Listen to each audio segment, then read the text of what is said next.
this year's construction has been bigger and better than in the past. We've been able to use the Funding Our Future bond money to really start moving on these roads that are in poor or failing conditions.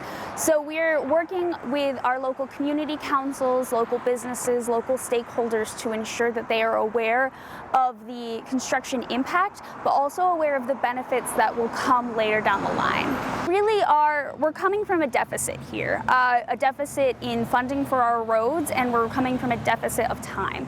So now we are really working to identify what roads are the highest need in these reconstructions, as well as just making sure that this city can meet the growth needs that are happening.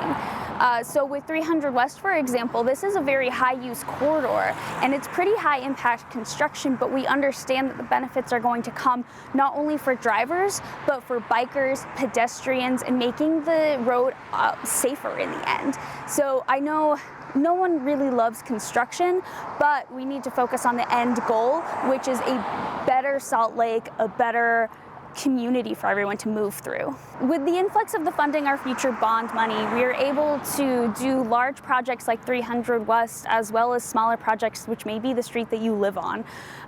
These projects are going to be happening for the next few years, so we appreciate your patience during construction and really focusing on the long-term benefits of better sidewalks, more bike lanes, trail extensions. We're really focusing on the end goal of making Salt Lake a more livable, walkable, bikeable place. So for 300 West, we're not only adding in a better roadway, but we are adding in a bike lane in each direction, and we're adding over 1,700 feet of sidewalk to make sure that this corridor is walkable. We're also adding mid-block crossings to ensure that pedestrians are safe. Right now, we are doing some high-impact work on 13th South. It's utility work, which means currently eastbound traffic on 13th South is detoured.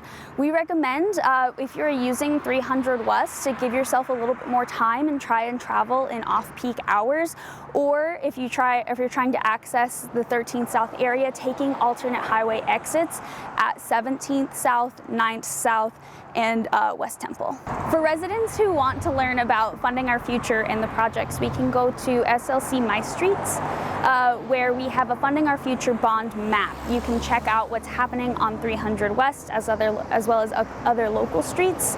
And we do a weekly construction update on our SLC Move social media pages.